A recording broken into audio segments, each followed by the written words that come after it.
All right, we're back to a non-typical podcast. We're on episode number 18 with the AP Woodsman, Aaron Pasquerette. We are going to talk about his YouTube page, himself, and basically just have our basically a campfire talk like we do any other podcast if you guys have listened. So stay along, or tag along, I should say, and listen to the podcast.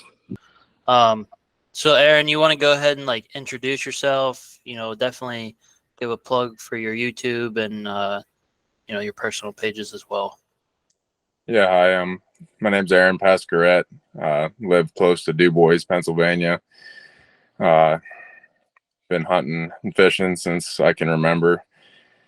Got into filming hunts I think it was 2009. I bought my first camera.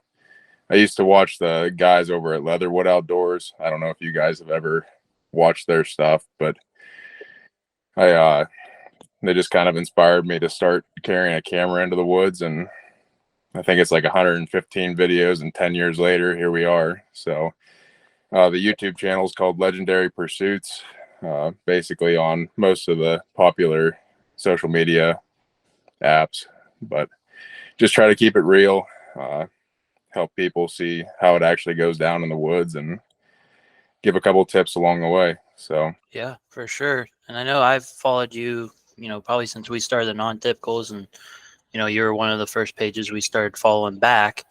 And I think I actually saw today, because I was looking at your YouTube, you're at 11 years. So that's pretty dang impressive. I mean, we've only been doing it for going on 2 years, and that's a lot of hard work. So kudos to you for keeping up with it. yeah, it's definitely gotten harder having young kids now, and it just takes a backseat to family, obviously. But we still, like me and a couple other guys, we still manage to grind out 8 to 10 videos a year. So well, that was actually one question I had now, was if you were running the page alone or if you had some co-members and whatnot.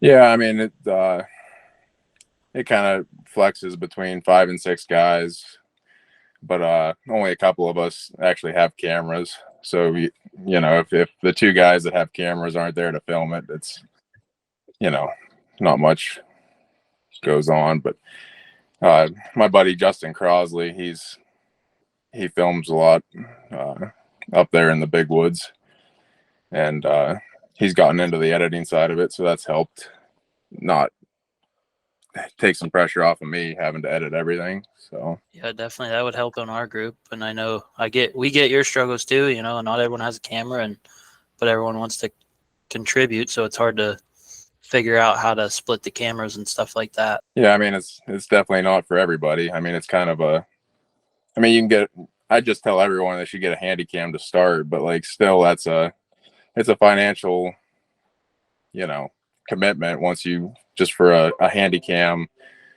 tree arm, and just the basic stuff, you're creeping up to $1,000 pretty quick. So right. And anymore, I tell Cody all the time, because he just broke his camera, just, you got a newer phone, use your camera arm, and those newer phones are just as good. And I think a lot of people are actually starting to shift towards that, iPhone type of filming.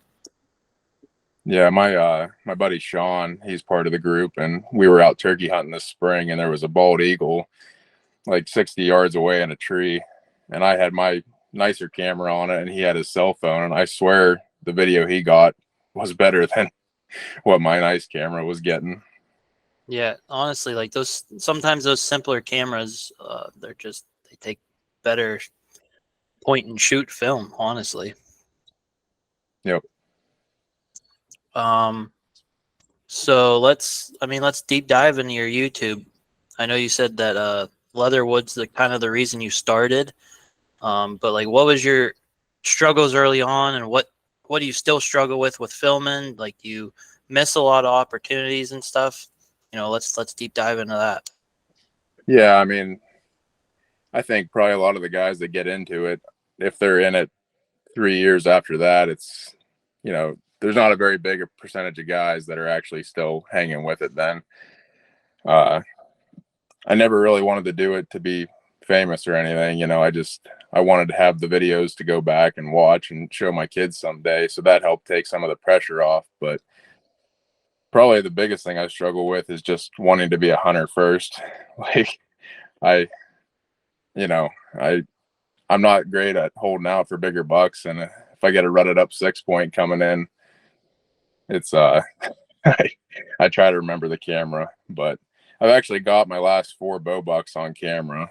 So I'm starting to kind of get some more consistency there, but it's still tough not just to take the shot and forget the camera. And I almost think it's like an experience thing with like anything with hunting. Like, everyone talks about making sure you hold your bow back long enough and on a buck and stuff like that, or even does, where like without that experience, like using a camera and without failures and stuff like that, like you're not going to learn. You're not going to get that almost muscle memory of, okay, before I pull this bow back, let me aim the camera. Yeah, I think if you get 4 or 5 years under your belt, there's almost like this, I don't know what the word is, but like I know 2 out of the last 4 bow bucks, it was a complete like natural instinct of where to point the camera and hope that they were going to walk through there, because like when you're self filming, it's really in the deer's hands, and like there's only so much you can do. Most of us aren't hunting. Nothing against the Midwest guys, but we don't have a nice food plot or cornfield or something to keep his attention there for a second. Most of it's mid-November, and you see him for 30 seconds if you're lucky, and you got to make it happen.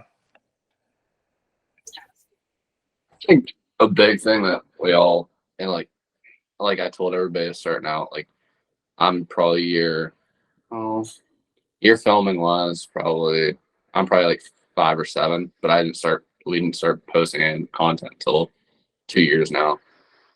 With that kind of stuff, like you're saying, the longer you do it, the better you are. And that's just all there is to it. It's just basically seat times, like riding a bike or, driving a car or anything like that. And honestly, another thing, like going off with you saying, like, honestly, I think I get more jacked up filming now. And with you saying, like, you'd rather shoot a 6-point because it just gets you fired up, I feel like part of that too is because you're filming it too. I think that gives you more of an adrenaline rush to film something and watch yourself killing that animal also. Yeah, it's a ton of work to haul this stuff. You guys know, to take this stuff with you every single day, especially if you're not hunting the same stand over and over. It adds so much extra work to something that's supposed to be enjoyable for us. So, don't let it rob. I tell people not to let it rob them of their joy of hunting. It's not worth that. But if you can just stick with it long enough and get it to come together, I've never really talked to anybody that's regretted it. Right. And I don't know. I like you kind of just said, like it really annoys me carrying all the camera gear up in the tree every single day, maybe even twice a day. And, trying to find that right position where you think the deer are coming from, setting up your camera right so you can draw back and stuff. But I think the risk is or the reward is better than the risk. Yeah, okay, you might screw up on a couple of deer every year because of that camera, but you're going to regret it if you don't have that film, because you never know. You could have the most insane hunt ever, and all it is in your mind. Yeah, that's why like B-roll footage is so important, because I think we all can admit that the biggest buck of our lives is coming in and you can't quite get the camera on them. You're going to take the buck, but if you have all that footage leading up to that moment, you can still put together a pretty awesome video that you're going to want to watch and other people are going to watch. But it's tough to do because you have to it has to be in the back of your mind the whole time. Like on the way in, when you get in the tree, there's a squirrel, you got to film that. And then probably the hardest part is after the shot, because you're so hyped up. You're trying to find that deer. Yeah. So that, it's just to make a complete video. I don't think too many people understand what all goes into that. or your mic comes undone when you're doing a recovery film and you don't get all the footage. Like there's so much stuff that we've had happen to us now over the years. Yeah, That's and even like post production, dude. Like I had, like, I don't know, the whole first year of our hunting film, I was really saving until like the following year, so we could always have film, and the whole hard drive got wiped. I can never get, like, it's still there. I just can't get it. So it's a pain, and you do all that work, and it's kind of depressing when that type of stuff happens, because you took it off the SD, put it on a stationary hard drive, and then it still just goes away. Maybe reach out to some sort of repair shop. They might be able to. They can do some crazy stuff. They might be able to pull that for you before you give up. And I've looked into it, and like you have to have like an airtight space type of workstation for them to do it. So they charge you an arm and a leg. So it's hopefully we'll be able to do it one day, but not here shortly. Yeah, that's probably one of the hardest lessons you're ever going to learn filming. Like I need to do better with organizing my film and stuff, but I do try to get it in two different places. Just there's too much stuff that can happen to lose it, Right. Yeah, and we do, like, I have an external hard drive, and I keep pushing all these guys because we're like an hour away. Like, hey, don't just give me the film, put it on the Google Drive and give me the film. So then it's on the cloud, and then I also have the hard copy. So that's kind of like a learning curve, but it's kind of working. Now, what camera setup do you run, Aaron? That's the question I had for you. So I have a couple different cameras. Like my main camera that I run is actually just a Canon G20.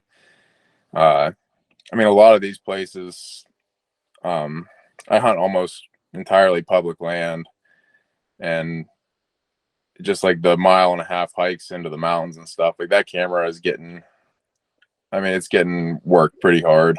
Even in my pack, it's bouncing all over the place. And I mean, I'm not making a living at this, so it puts out good enough footage that it does what I need it to, and I'm not afraid of like dropping it in the river. Like it's something that I can replace for not too much money. But then what is this one? So is that G20? Is that your first camera that you got? No, I had I don't know if you guys ever been on the Campbell Cameras website, but I bought a refurbished, I think it was an HF21 like 11 years ago. And that little camera, I still have it, but it weighs more than like my big cameras do. Like they packed some, like, I don't know, however they made that camera, they really outdid themselves with how sturdy it was. But the screen on it was only like 1 inch by 1 inch, so it was hard when he was coming in to try to do that. But then I also work with Rugged Cross Outdoors, and I have one of their Canon XA20s, and I kind of save that camera for when I'm in a box blind. Like we do youth hunts, and I mean, you can pretty much set it on a tripod and you're not worried about, banging it around in your backpack. So, which it does really well. I mean, the difference is pretty clear. You can see between the G20 and that XA20. It's kind of night and day, but Right. Yeah, and I mean, back to like your older cameras, it's just the technology that people are producing now. Like, who would have thought that we'd be carrying a freaking touchscreen computer in our pockets? It's just the evolution of technology makes cameras smaller and all that type of stuff. So it is cool to see, especially in your boots. You can see throughout the years how different technology's progressing. yeah. And I also tell people, like, don't be afraid to pick up a camera that's 4 or 5 years old, because I kind of look at it like compound bows. Like they come out with a brand new model every year, but your feet per second and really it's not that different, They aren't. Nope, they aren't at all. And that's 100% true what you're saying. That's what I think all of us did at first. Is just bought a used camera and see if we liked it, and then we gradually moved to better cameras, and then win some, you lose. Last turkey season it wasn't even that wet at all. I've had it way wetter before, and a little bit of rain I think just ruined it completely. I don't know. It was the first day of turkey, and it didn't rain at all. It was like sprinkling, and it wasn't bad. And I had it underneath the bag as much as I could, and I pulled it out, and I think a little bit of water just got into the wrong wire or something like that. And it screwed my whole entire camera. So that's all it takes. That's the one thing I will say. If it's raining out, I will never take a camera out ever again. I learned my lesson. Yeah, I've never lost one completely. I said I don't take that XA20 too far, but I did haul it into a tree stand last year, and I was getting down, and I actually knocked it off the camera arm, and it fell 20 feet, and it hit a branch about 5 feet off the ground, and I think that kind of broke the fall. But the LCD screen doesn't close the whole way now, but everything still works. But my heart kind of sank when I saw that thing fall into the ground. Yeah, you got lucky there. Yeah. So you said something about you do some work with Rugged Cross Outdoors. You want to speak on that a little bit? I just did a quick Google search because I've never heard of them before, and it looks like a pretty sweet type of deal there. Yeah, they're based out of Wisconsin and Michigan, but they do youth hunts kind of all over. I know they're getting ready for their Iowa youth hunt here shortly. I think it's at the end of September. And then they have one in PA here, Western Pennsylvania, Michigan, Wisconsin. They do like a youth hunt giveaway, maybe 4 or 5 of those a year. I think the kids they'll put a topic out there, and the kids write essays trying to win the hunt, and then they pick a kid. And like last year, I think they took them to Bluff Bucks Outfitters in Wisconsin, Buffalo County, Wisconsin. And I mean, it's a pretty sweet organization centered around,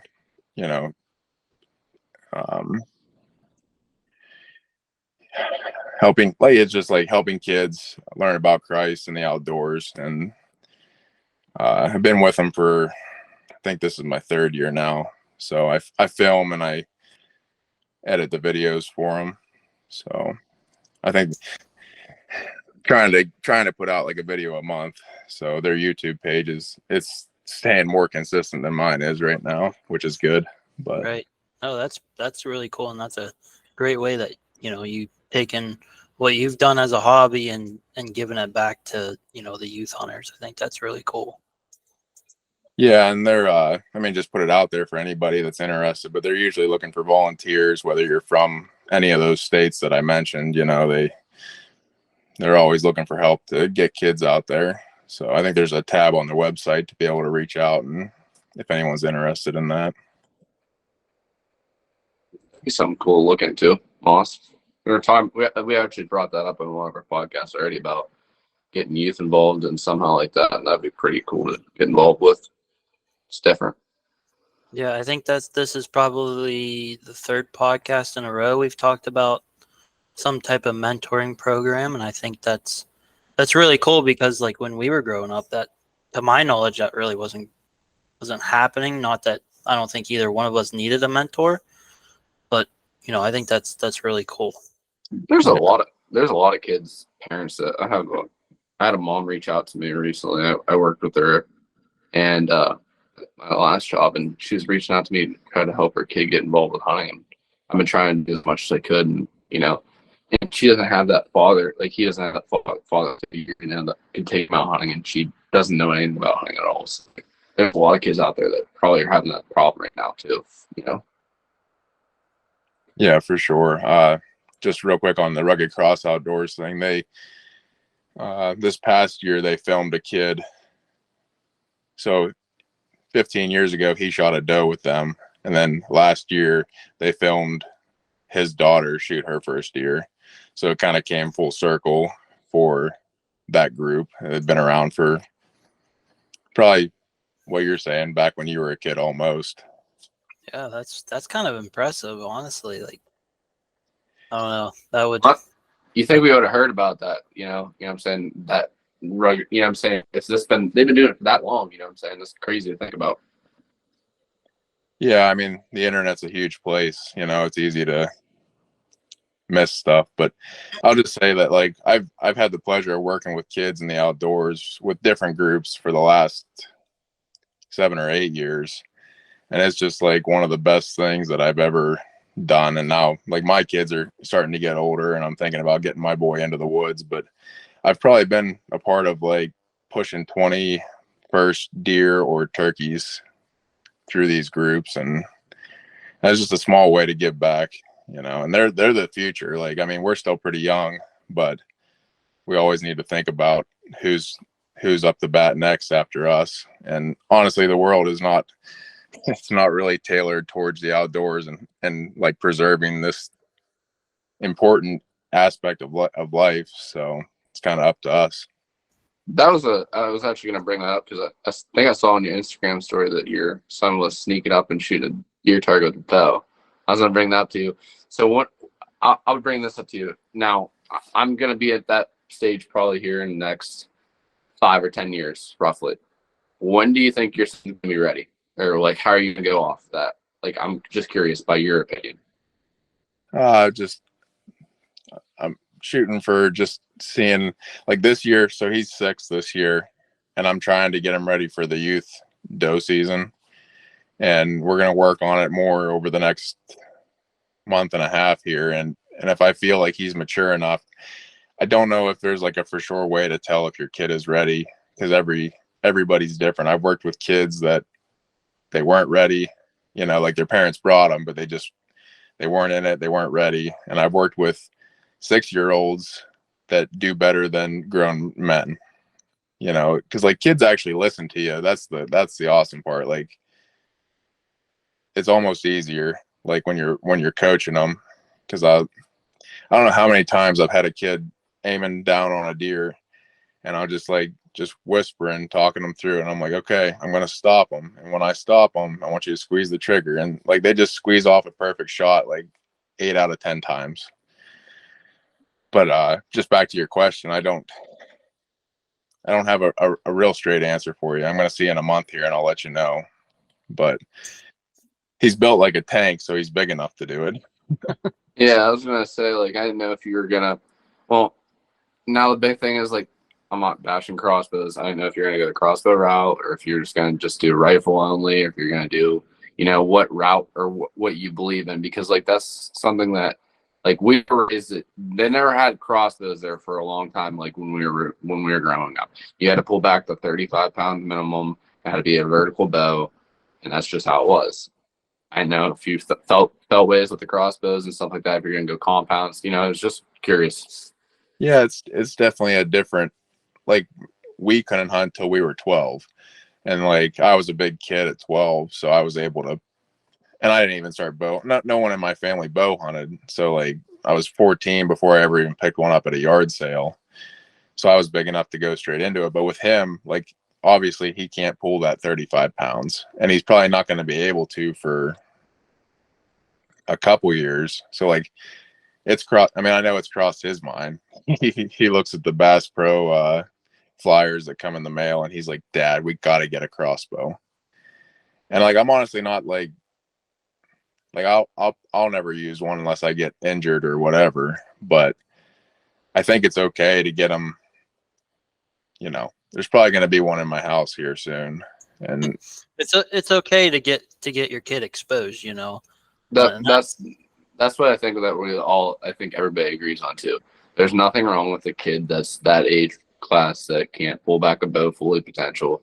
I And don't even you'll never find a 6-year-old that can. That's what a lot of yeah, people don't realize that either. yeah. And the thing is, they didn't start that, like, so that mentor youth program started whenever I was, the first year it happened was whenever I was 10 years old. So, and I had to pull back the 35 pounds because they didn't care. They said if you can't pull back the weight, it was no crossbows unless you had a disability. And yep. then I think 5 or 6 years after that, that's whenever the crossbows became legal, because these crossbow companies were pushing it more and more and more because they wanted to sell the crossbows in PA. They were dumb. Yeah, I mean, not to talk about hot button topics early, but I mean, I kind of get frustrated with companies. it's like we're creating these products that like for sure are not legal in states, and then these companies, they go and they lobby the states to change the law to accept their.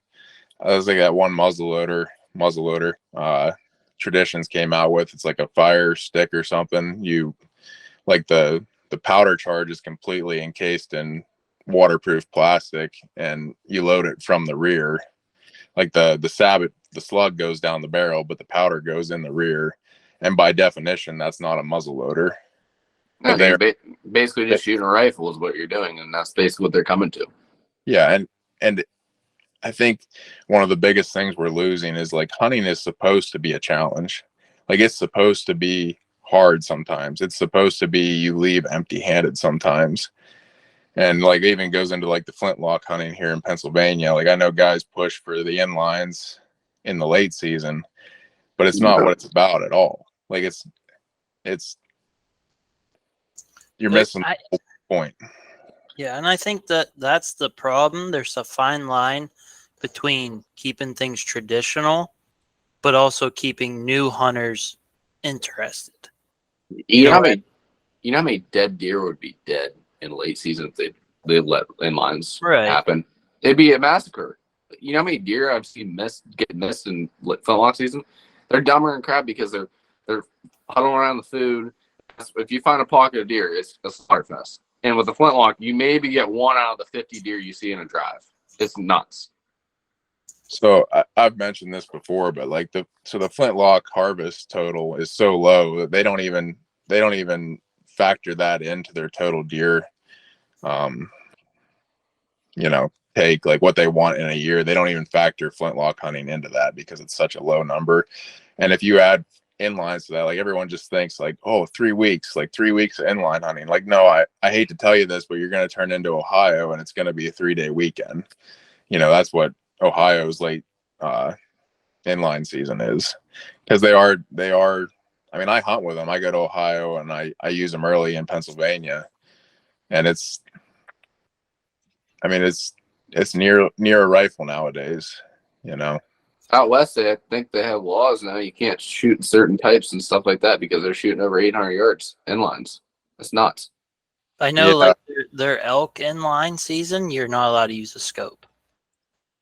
Yeah, there's some states that are starting to push back against the technology, and I'm glad to see it. Especially, I mean, in 2023, you would think that we'd be going the opposite way, but yeah, like some states, you can only use the open sights, and I was trying to think what the other one was, but yeah, I saw a guy shoot like a 200-inch buck in Iowa, and he had one of those custom muzzleloaders, and it was like 800 yards, and I was just like, there's just too much that can happen. Like I would never consider that shot. Just too much happen on the way there. And I hear from people all over the place about the crossbows too, which I'm not bashing crossbows. We're going back to it, but like these ravens are shooting 100 yards. There's a difference between being an ethical hunter and knowing that the penetration's not going to be there as it would at 40 yards in with a crossbow, and a lot can happen at 50 yards of the compound. Imagine 100 yards of the crossbow. That's the same judgment, I would say. Realistically, we know what can happen. They can jump a string, and a crossbow is loud as crap. It sounds like a 22 on crack going off. It's kapak. You know what I'm saying? I just don't understand. Like, that's the problem. They make it legal, and then people get told I can shoot 100 yards with a Raven crossbow, and you're never going to tell somebody what to do. They're grown ass adults. That's all there is to it. And they're going to make the decision. They're going to make the choice they're going to make. But it's hurting the sport though, to a point too, I think. Yeah, I don't know how much time you guys spend on like the hunting social media on Facebook and stuff, but probably some of the biggest disagreements I get into are over ethics, and because we're losing it.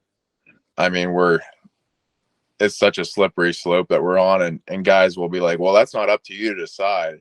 I'm like, well, we're all built with like some sort of moral compass inside of us. Like you should be able to, like, it's not always just like, well, that's only ethical to you. Like 100 yards is ethical to me. Like, no, it's not. It's like, and then they ruined it by making it seem that you can shoot a apple group at 100 yards and making everybody think that there's not. It's like shooting a rifle now, and that's what people think. Yeah, and some of that blame goes directly on the company. Like I can't blame everyone to a degree, because like you should still understand that that's not okay. But these companies are pumping out full-blown commercials about these 100-yard crossbows. Like, what do you think people are going to do? You know, big bucks walking across the cornfield out there. We're going to let one rip and see what happens.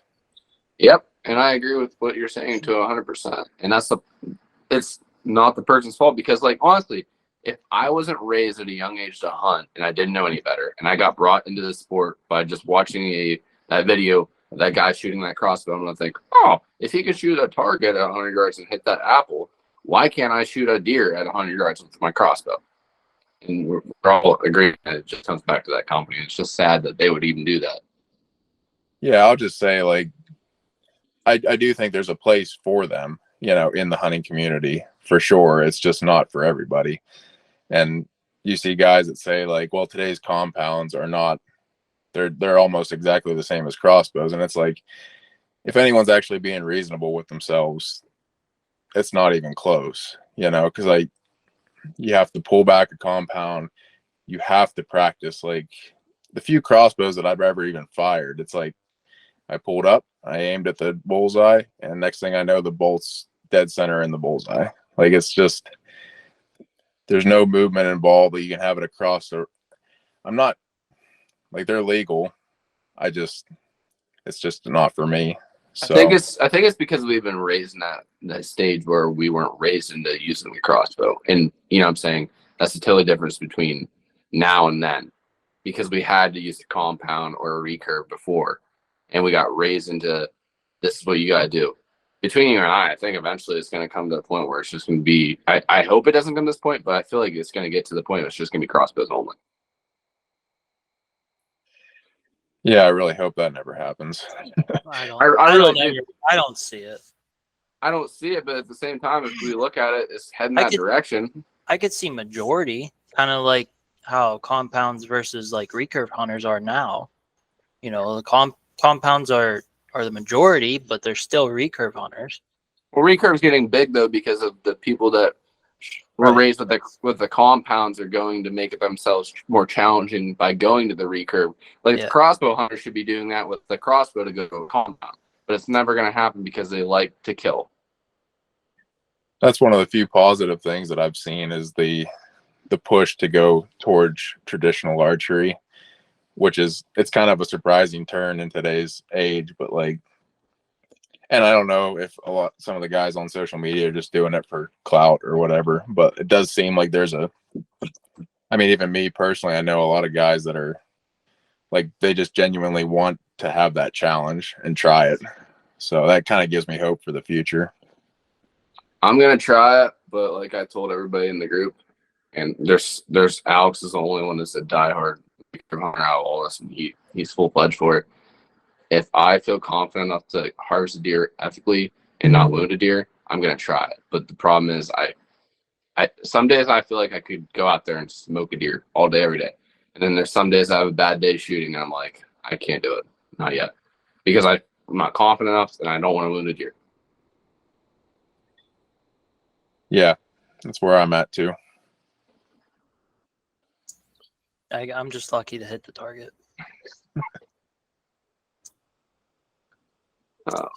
So, Aaron, you said that you're like mainly public land. Do you have like any tips or tricks or secrets as to like how you're going into these spots, or have you just hunted these spots for like pretty much the last 10 years and you know kind of the area you're hunting really well, or kind of break that down for us?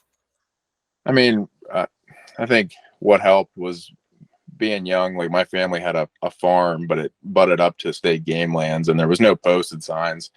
So there was more people on the farm than there was in the game lands. But just from a young age, I kind of cut my teeth on the state game lands and dealing with other people. So that kind of, I don't know if it planted a seed of not being afraid of it, but just I don't know. I keep a lot of stats about my each season and what I've done, and it's not a bragging thing, but like, so I've shot a deer in 21 different locations, and I think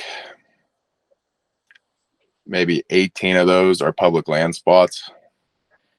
And like when I say like a location, I mean like a different tract of land. And That's, to me, that's pretty freaking good. Now, are you considering like track like different piece of public or the same chunk of public, but a certain amount away from that spot? Or yeah, so most of those are like completely different piece of public, but like say you're in the national forest and like you're 30 miles on the, or like 10 miles, like somewhere I'm not gonna boot walk it to get there. All right, that's all. All right, sounds good. Thanks. But the majority of those have been separate pieces of land. What was I gonna say? You're talking about how you had 21 different locations, and yeah, you write everything down. Basically, is what you're trying to get at, and you're not doing it to brag, but more like it's just knowledge for you in your near future, or like in the future for you to figure out. This is my stand setup. This is what I figured out in that location, and you're just going to use it for more educational purposes than bragging. Yeah, I mean, it actually like so like part of the biggest reason that I have so many places is like I love adventure. Like I love going over the next hill and seeing something new. And like it probably hurts me as far as it goes as like a big buck hunter, because probably if I hunkered down in 2 or 3 of these spots, I would do a lot better killing mature bucks, but I always just want to go. Like I bought a doe tag this year for state game lands that I've never shot a deer on, just in a new WMU, because I want to go do it, Well, that's like prime example. Instead of you going out of state to hunt like a different state, that could be your challenge to shoot a deer from different WMU. You know what I'm saying? That's something for somebody that's trying to be a price point for PA, instead of doing like Ohio, West Virginia, New York, and stuff like that. You could make a challenge for a PAWMU challenge for does. That'd be pretty cool. Yeah, and I mean, you guys probably know this, that they're not all created the same. There's some where there's, even on public land, you got 20 deer per square mile, and there's others where you have 2 deer per square mile. So it's all. I still like going out of state though. Like I try to do one out of state trip a year, and then the rest is pretty local. So out of your out of state hunts, what's your favorite state to hunt so far? It's a tough call. Like I've been fortunate, and I've shot some of my best bucks on these short out of state trips. Like they're different. Like, so Ohio, we did that for a couple years, me and my group, and you're dealing with Amish vans pulling in, and like 30 of them go marching down the valley that you're about to walk into, and it's a war zone. And then I've gone to New York the past couple years into the mountains, and sometimes, I mean, there's people hunting there, but you can still get lost, and that's, the mountains have kind of been drawing me lately. So I'd say New York is on my list right now as number one. But I was gonna say, you killed a pretty nice buck up in New York last year, didn't you? yeah, I was fortunate. I shot a bear and a buck on a 3.5 day hunt. Holy cow. That's wild. Yeah, I was I mean, I've told this story a couple times, but I was actually tracking a buck, and there was like 8 inches of fresh snow, and I saw something flash to my right, and a bear was actually bedded like 8 feet off of that buck's track, and I jumped the bear and got him on the run at like 35 yards right there. And then like the last day of my hunt, I was 2 miles from the truck, and I peeked over the edge of like a creek drainage kind of in the side of the mountain there, and there was a big old like mount. My wife, she says she's surprised if I don't bring a 6-pointer through the door, because like I can shoot a 5.5-year-old buck and it's going to be a 6-pointer. Like that's what that one came back as last year. But I'd take him every single, like, I mean, if you're going off a score, he scored 100 inches, maybe, but I'd take him every single year if I could. Kind of like me, I always end up with no brow tine bucks. Yeah, well, me and you are in the same boat there, because I think for like 7 years I shot bucks without brow tines. Yeah, what the last buck I got, which was two years ago, that finally had both sides had brow tines about that big, so I was happy with it. Yeah, I mean, honestly, and I said it before, it's whatever makes you happy. And that's the problem that people aren't seeing anymore. It's all about inches and it's got to be this big, it's got to be that big. I feel like for me now, I'm going to the challenge that I'm going for the inches, but if I don't, I'll shoot whatever makes me happy when at the end of the day. I mean, the truth about it is that outside of your handful of close friends, no one out there remembers what buck you shot last year. Mm-hmm. And you're the one that's going to remember for the next 20 years. Like, people get way too caught up on what other people think. And Yep. the truth is they don't care. I mean, they might let you know about it in the moment, but they're, 6 months later, they have no idea who you are even. And I think a lot of people in the field are, they're passing deer because they're like, oh, I can't post that buck on Instagram or what are my friends gonna say when I bring this home? Like, they're shaking, they want to shoot that buck, but in the back of their head, it's like, I can't do it because, I'm gonna get made fun of, and that's not the way it's supposed to be. It's not supposed to be like that, but it's making bigger bucks. As crappy as it sounds, though, too. I'm not saying like I'm not disagreeing with what you're saying because I agree that's what's going on. But at the same time, it's making bigger bucks for us to hunt. But at the same time, those bigger bucks are just dying a natural cause. Like prime example, like the buck you shot last year in New York, it was that old and it was 100 inches. How many more people would have passed that deer up and not realized that deer's that old? Honestly, it's just something to think about. Yep. I mean, I'll go back to you. You asked just about any tips for the public land thing, and like we all have like the e-scouting on our phones now and all that stuff. But I really stress to people, like, boots on the ground. If you go through like a season where you happen to be like switching jobs and you have 3 months off, like spend as much time when you can, like whether you're 20 years old and you have a couple years where you're not really tied down to anything, because all that repetition, and it's kind of like self-filming where you get used to it. It comes naturally after a while. And like now with kids, I don't get to scout very much. Like I'll maybe make it out twice, before season, and then most of it's like the day that I'm hunting, pretty much. Like I'm walking until I find what I want. But all those past years of putting in that time when I was able to, I kind of can squeak by now. Like I walk onto a new piece of ground, and I can pretty much tell you in a mile loop it takes me an hour whether I'm interested or not. I'm looking. Go ahead.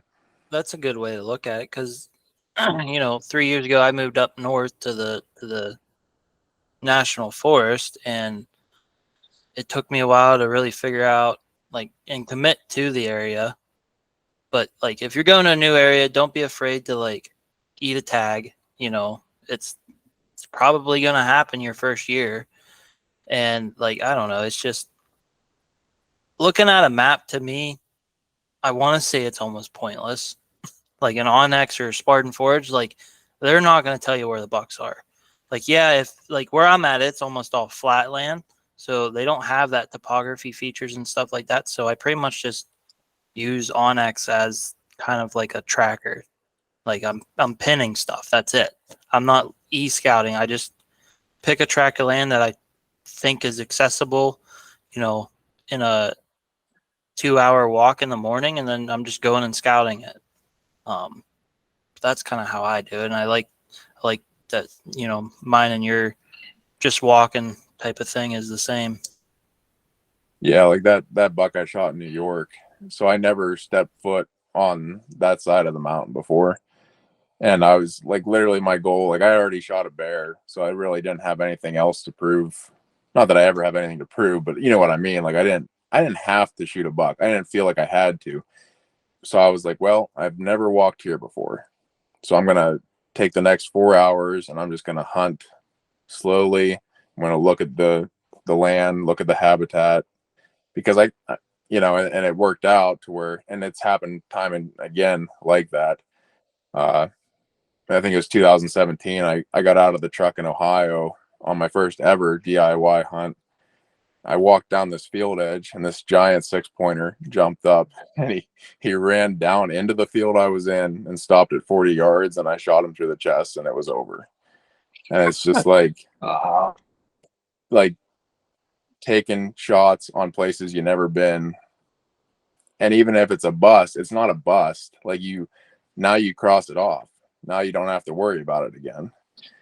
But when you're looking on the aerial maps and stuff, like you can't see everything. And the people that everyone sees those saddles, and this is like no secret. I'm not saying something that hasn't been said before, but everyone sees the saddles. Everyone sees like the hard edges, field to hardwoods or whatever.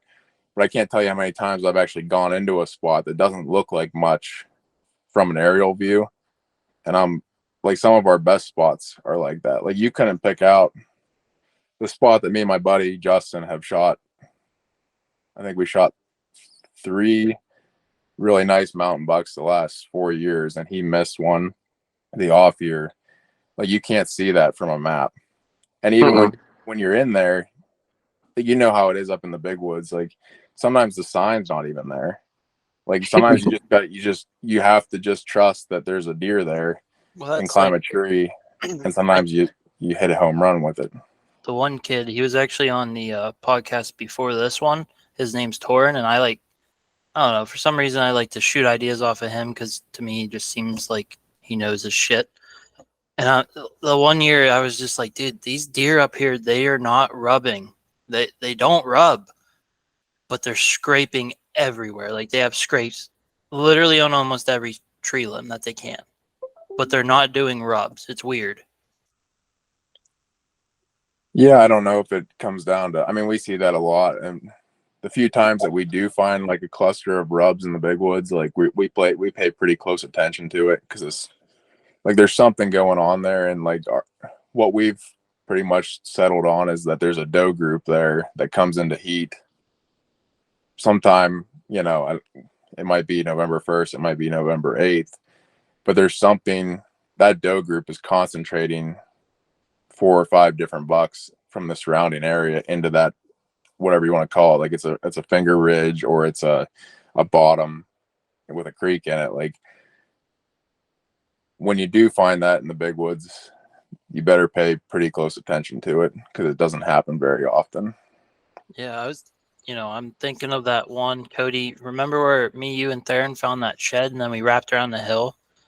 Yeah. And we find all those beds and clusters of rubs. That's exactly what I'm thinking of. But, what you just said, Aaron, makes total sense to me. And I don't think I've ever heard a single person ever say that the cluster rubs indicate, does coming into heat at certain times and clustering those deer.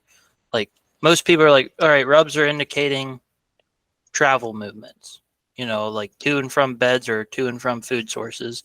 And their direction of that rub is to one of those. But what you just said, that was almost like a light bulb moment for me. Well, and going off what you just said, I could say firsthand I've seen that happen, truly.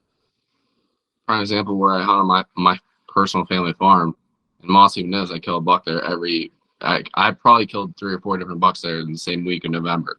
And they only rub in that little area. It's like probably about a 10-acre parcel, but there's rubs from different, and I've had them on camera. They're big mature bucks where they come in there and they rub one tree, and it's like saying, hey, I'm in this is my area, get the heck out, I'm marking my territory.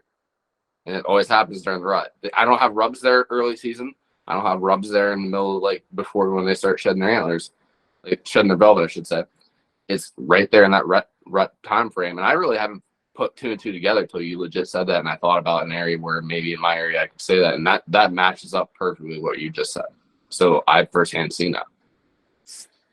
Yeah, and sometimes like probably another one of my best tips is like sometimes it takes like this, like you're bouncing stuff off of each other. Like I encourage everyone to get like find that hunting buddy, which is hard to do. It's not. It sucks. It sucks because it's hard finding those buddies that you can talk to and won't steal your spots. Yes. Yeah, because I've had people in the past where you take them hunting and, it's like, listen, man, like, this is kind of, and they're like, well, it's public land, so you can't stop me and I'm coming back. And it's like, yes, it's public land, but you also never would have been here if I didn't show you the spot. And that's bullshit. And it's bullshit when people do that. And it happens. And I get like their whole rebuttal of, oh, it's public land. Like, yes, you can hunt here, but it should be like the hunting courtesy. Like, okay, my good buddy's hunting here. I should at least coordinate him and see if he wants to hunt there tonight. And if he doesn't want to and he's not going to hunt there, I'll go in. I've even told people, hey, if you want to hunt this spot, I don't care. Just give me a heads up. They don't even give you a heads up and they go hunt it. And you're like, that's a big freaking. Well, then you pull in that night thinking, this is the spot I'm going to. And their car's sitting right there. Yeah. Yeah, that's why it's so hard to find those couple hunting buddies. Like I'm fortunate to have like a handful of them where there's a level of trust and we all get along. But I mean, even just going back to the whole bouncing ideas off of each other, like my buddy Justin Crosley, I mean, I think he shot like 18 bucks in the last 20 years up there in the national forest. And I've never seen someone that consistent. Like so I brought like because I always kind of hunted big woods, but it's state game lands big woods. It's not national forest big woods. Yeah. So I kind of had like a different view of it, and he had a different view. And once we connected there like 6 years ago, I mean, it just kind of both of our hunting careers kind of took a really big leap. And it's just as simple as bouncing ideas off of each other. Now, how do you feel about the e-bikes and the mountain bikes? Like, what's your take on this? Yeah, I wouldn't mind it if they made e-bikes. I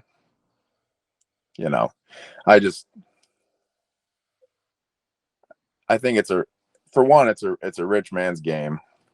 Like there's only probably like 20% of hunters out there that can afford a couple grand on an e-bike. So you're already like giving an advantage to a small group of people, and to the people that can't afford it, that hike 2 miles back in there and the guy comes buzzing by you. Like I just don't see and I swear I've never seen a guy that actually needed the e-bike on the e-bike. Like it's always, I don't know. I'm with the technology thing in hunting, I'm just really kind of a stickler on it. Like I feel like we're getting near this point where we have to draw a line somewhere. Yep.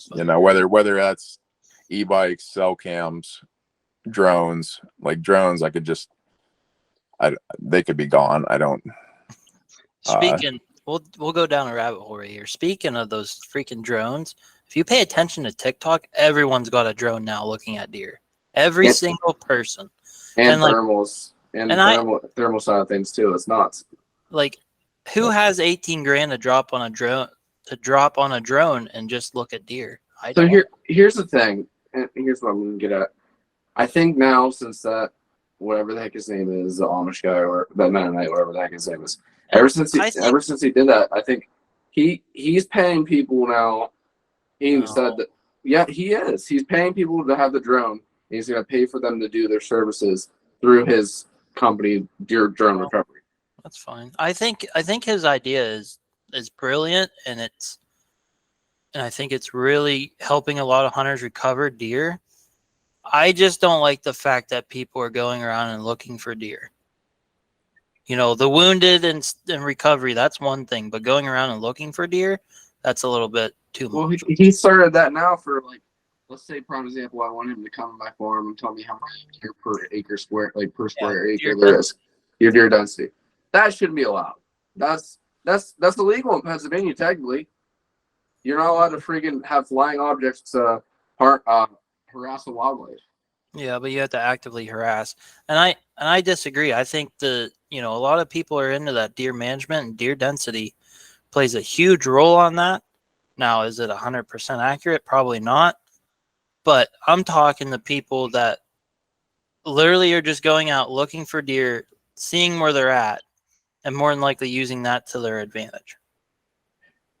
Deer density, sorry to cut you off, Aaron, but deer density is usually done in like March, where no hunting season's happening.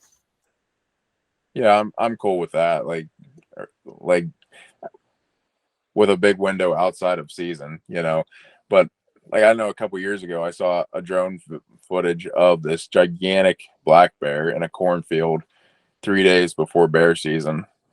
Guess what happened? And I don't know. I guess the PGC couldn't pin him on it, and how can't you though? But no offense. I don't know, man. That's I mean, I agree with you, but that bear was dead, and like who knows how far that went, but then here's what I'll throw to you on the deer recovery part of it. So, okay, cool. The deer's dead and you can see it from the air. Like, I guess what does that do? And I guess nothing wrong, I guess. But so say you shoot a buck in the shoulder and he's hurting pretty bad, but he's still alive and he's bedded on the edge of this cornfield. And now without actually tracking that deer where he's at. Like technically now that drone, like you're not going to tell me you're just going to sit there and wait for him to go down. Like Right. You're going to go in there and try to, like say it's 18 hours later, you're going to go try to put another arrow in him. Right. And now you're using that drone to specifically know where that deer is. Yeah. I agree with that. That's something like that goes against kind of like fair chase in that instance. Yep. That deer wouldn't die though if you didn't have the drone and didn't know exactly where it was at. You'd keep pushing that deer for miles upon miles upon miles, and the next year it might be still alive. Right. Yeah. And that's the problem with all this technology is there's really good benefits to it, but there's also like really bad what do you want to call it? Like it's not backlash. Bad. It's not bad, but it's going against fair chase, I guess. There's always going to be people that abuse the system, but the problem is that the stuff we're coming up with now, it's so tempting and so easy to blur those lines and push it farther than you should that it's like, I still blame people, but how do you blame people, Like, well, it's like baiting on public land and baiting anywhere. Dude, we all see that everywhere. Yep. And I think it's more ahead. of it's got to be dealt with at the legal level rather than like us talking about it. And honestly, people watching this are probably like, oh, they're just bitching, but someone's got to talk about it.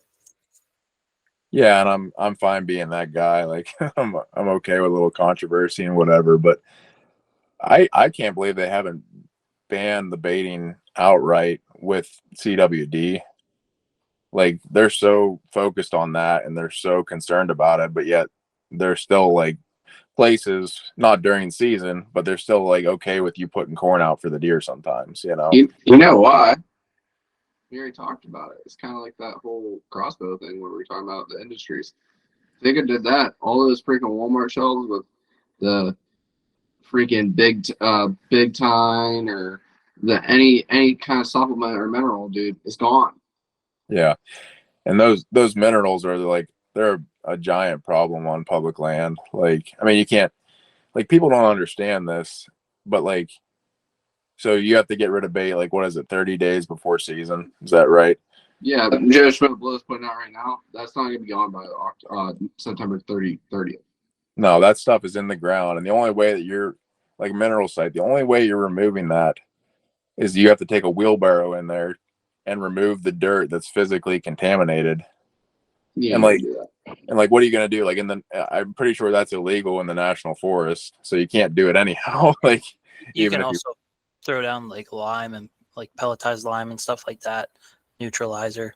But yeah, like A&F, you're not even allowed to put that out. Like they banned it completely.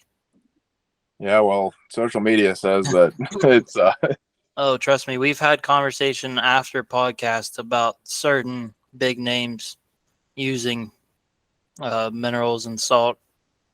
yeah, you want to get me A&F. fired up, I'll be part of that one. But We'll have a little conversation afterwards. what was I gonna say? It's just like you can't tell me, like guys say, well, I'm not hunting near it. It's like, okay, man, like Well, you got a technically, 160 camera and you're not gonna hunt near it because of the mineral site. Like, get out of here with that. technically, the law is if there's a deer trail that connects to a mineral site from, I think, a mile, you're considered baiting.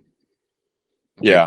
I think that's what it is. I'm not sure it's quite a mile, but It's 1,000 yards. I'm telling you.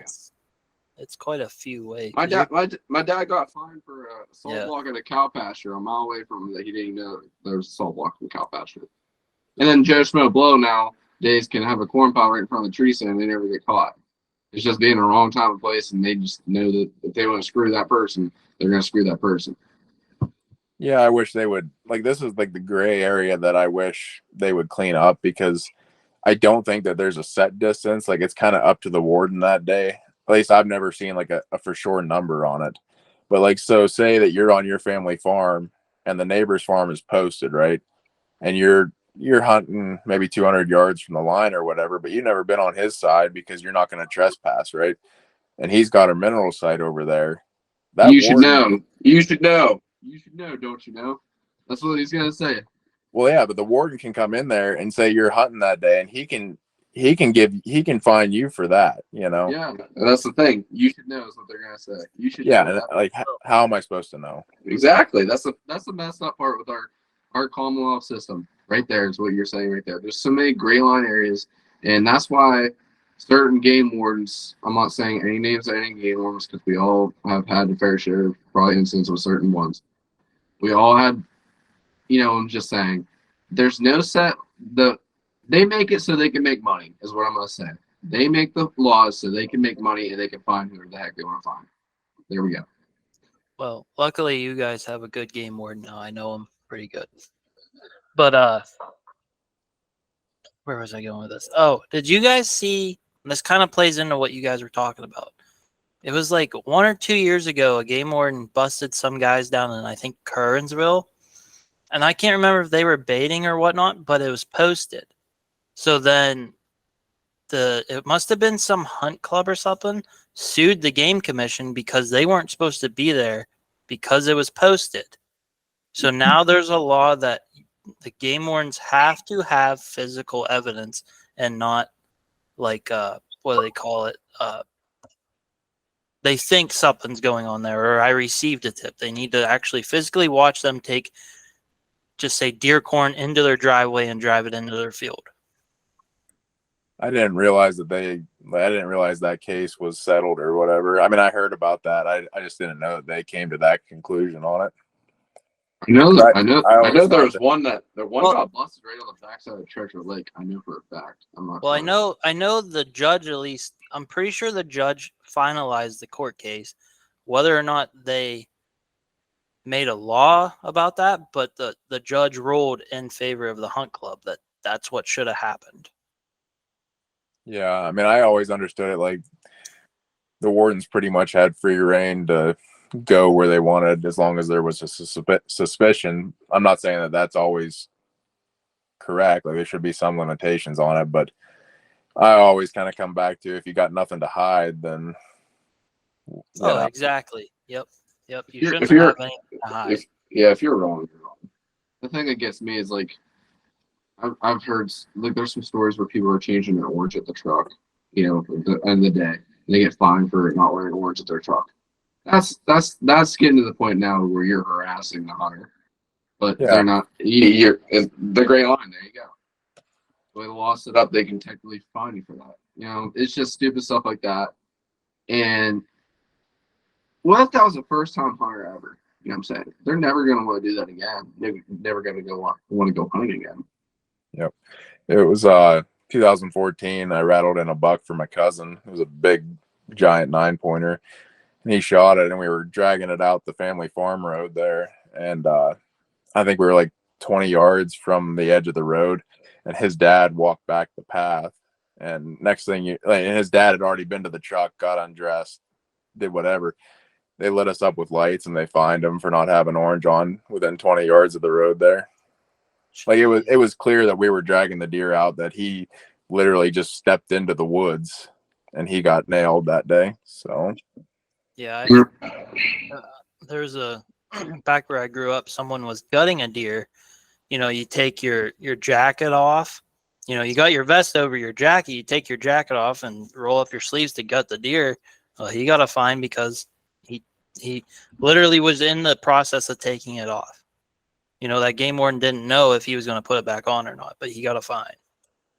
yeah, and I'll say that, like, before, I don't want this to be like a complete warden bash session, because I have had far more good experiences than bad. But if you hunt long enough, you're going to run into that guy eventually, whether you just caught him on the wrong day or that's how he goes about his business. It's just, I don't know, what you have to be prepared for everything out there. Well, and this is not we're not bashing the game wardens whatsoever, because there are a lot of game wardens that do a great job, and they are actually doing a very good job. And I will say, I haven't had any problems with game wardens in the past 15 years. Not 15, 3. No, I'm not saying. I'm saying I've had it. Oh yeah, no, I forgot about that time with you. But yeah, anyways, I haven't had a bad experience in a while. I can remember on top of my head where they were being far-fetched and ignorant. They've been all respectful and well-being and to tip-top shape. I feel like the old generation of game wardens, I'll say that. I think we like talking about this type of stuff more than, we're not bashing the game wardens. We're more of educating hunters, like, okay, this isn't something that, orange don't take lightly. Don't take those little laws lightly, because you can get fined, and they're in the right to fine you.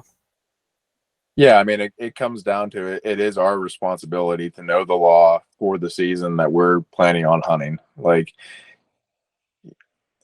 you can try to do everything right, and you're gonna forget to sign your doe tag eventually or something. But yep.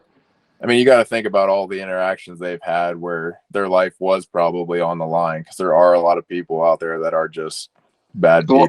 There's a lot of idiots out there. Yep. Honest to God, there's a lot of freaking idiots. Like, imagine and the thing is, I don't know what there's a stat or something. It's more dangerous to be a game warden supposedly than as a cop, because you're interacting with people with guns. You don't know what that person with a gun is going to do. Yeah, every single person has a gun. Your backup is probably 3 counties away. Yeah, you're toast. You're all by yourself. Yeah. So much respect for what they do and all that stuff too. Also, where are we at for time? We're about an hour, I'd say. You want to do your hot button topic, or anybody have a hot button topic to talk about? Well, how about this, Aaron? Do you have anything you want to touch on before we kind of close this up? And you can always come back. We'll definitely have you back. Yeah, I appreciate you guys having me on in the first place. I met Cody in person, but and I do watch your podcast, so I'm one of the views that you get on. Well, thanks. We appreciate it. No, I just I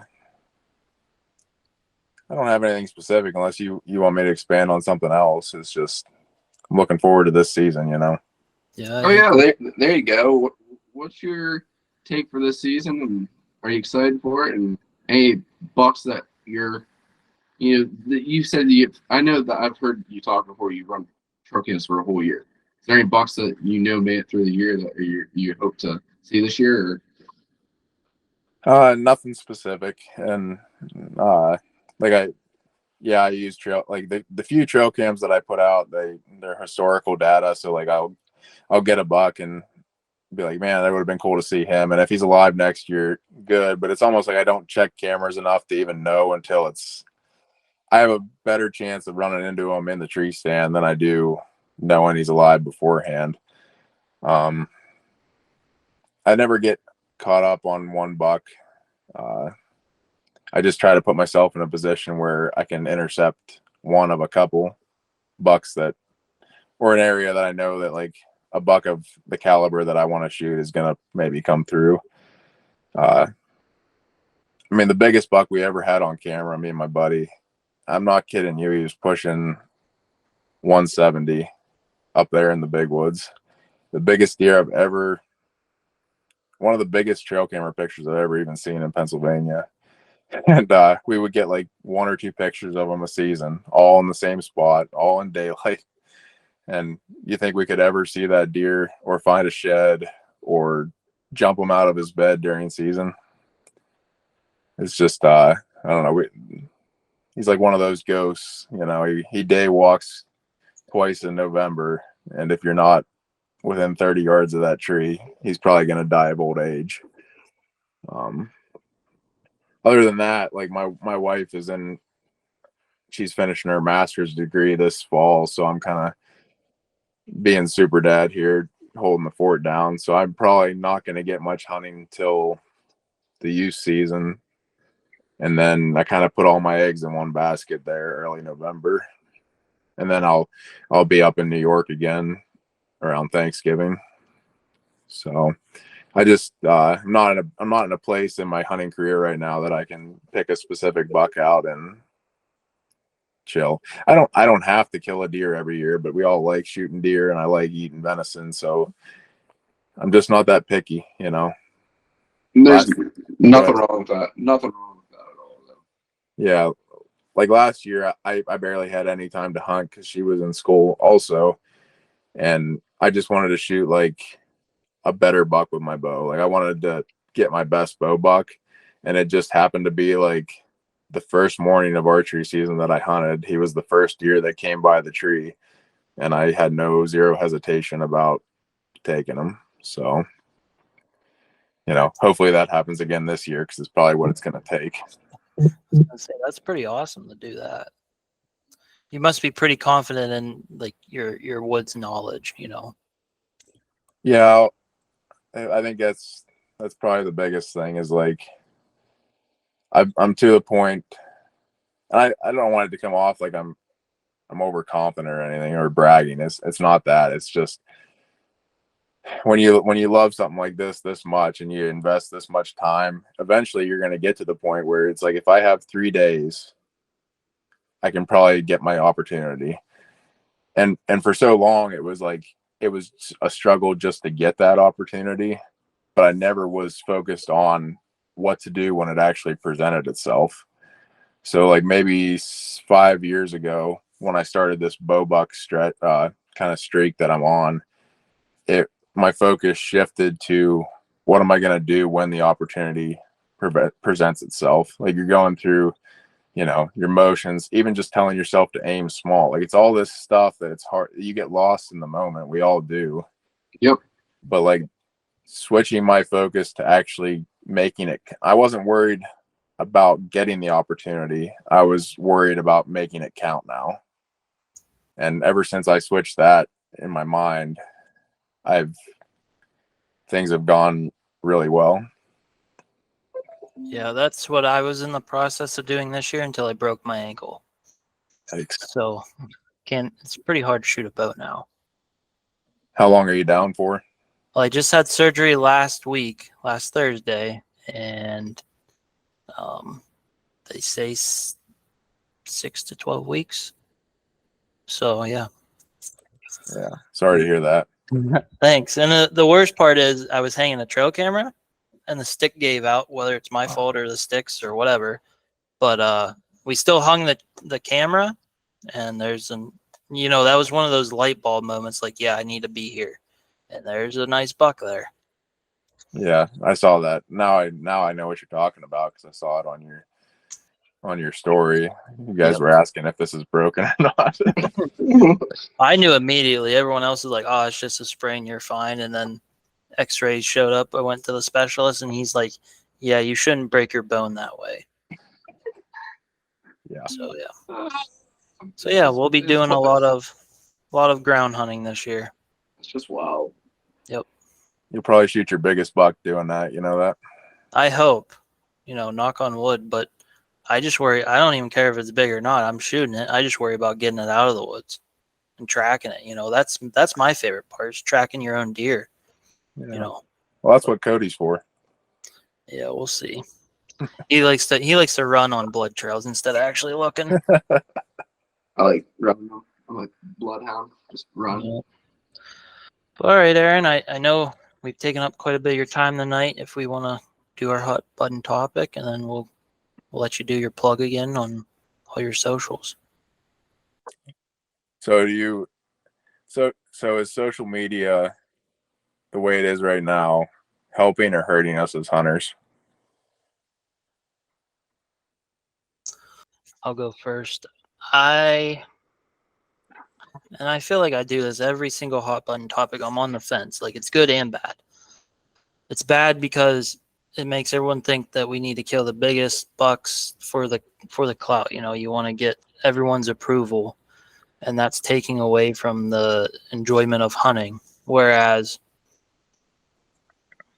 on social media, there's a lot of educational stuff, to do with hunting, and I think that's probably the best thing we've ever done, is the educational stuff. Like when our fathers were hunting, or grandfathers even, they had no access to that. They were legit go out in the woods and figure it out for yourself. Where today we can look up, how to rattle in bucks, stuff like that, and it's you at least have a starting point into when you're out in the woods trying to do something new.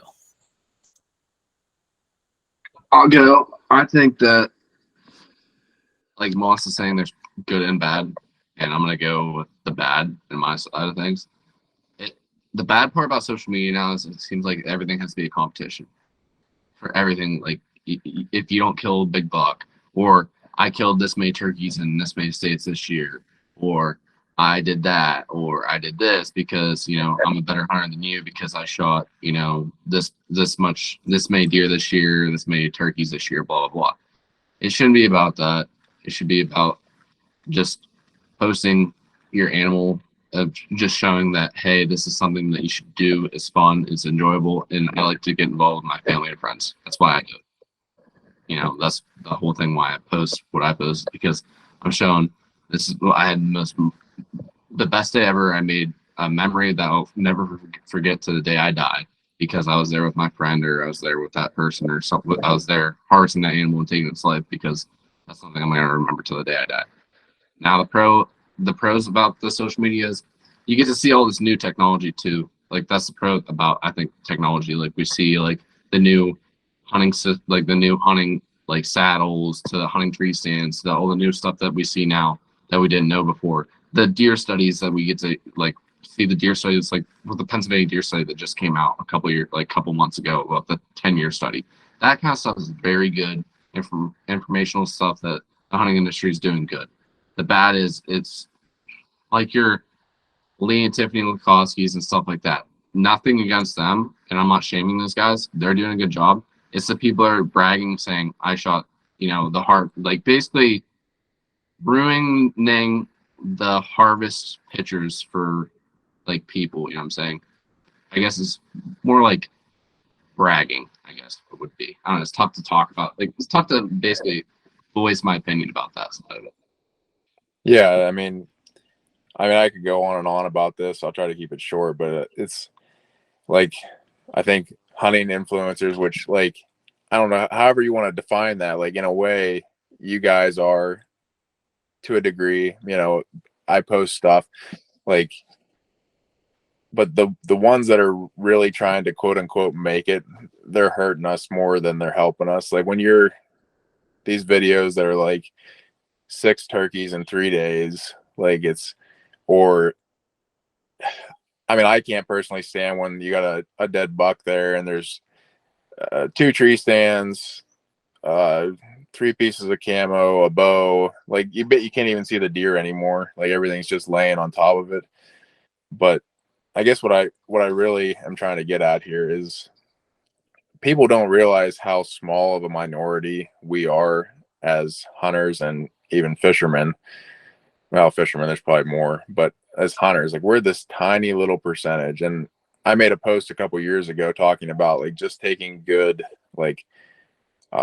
good pictures of your game in the field after, like, out of respect for that animal and something that you want to put on your wall. Like every year we see the headshots, and like we all pull our phone out and we take pictures in the moment, you know, but you don't always need to put it on social media, like, because we're not fighting. We're not trying to convince the people that hate hunting to love it.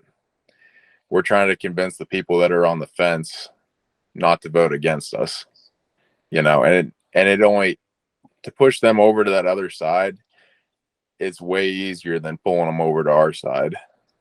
And then probably the last thing about it is, and this goes to all like the technology stuff we were talking about, and this whole, well, it's legal, so we just need to support each other, or like no matter what the guy does, we as hunters have to support him. You know what I mean? And I completely disagree with that. I think it's good to have, we have to call the crap out when we see it on social media. And like, especially on Instagram, there's a couple good accounts. I don't know if you guys follow any of them that kind of call out all the people that are making us look bad. And they're even like, some of those guys are even getting lawsuits thrown against them for it. But they're, you know, they're saying the quiet part out loud. And I think more people need to do it, because if anything ends hunting here, it's going to be this bad presence on social media. Like that's going to hurt us worse than anything. So I totally agree with that. It was well put. So I guess we can wrap this up. Do you want to do another plug for all your socials? Definitely hit on your YouTube page. yeah, I just want to say thanks for having me on, and for anyone that's interested in checking out our stuff, you can find us at Legendary Pursuits. Our videos are mainly on YouTube. We have some on Facebook. We try to post some pretty insightful tips and just experiences on Instagram and Facebook, so you can follow us there too. That's at Legendary Pursuits. My personal page is AP Woodsman. A lot of the same stuff, but it's a little bit more broken down sometimes. So Perfect. We'll put all that information in the show notes. And again, Aaron, we really appreciate you coming on, and we'll definitely have you on again once you kill your buck this year, or whatever success you find in the woods. all right. Well, good luck to you guys this season, and I appreciate it. Yes, sir. Have a good one. You too.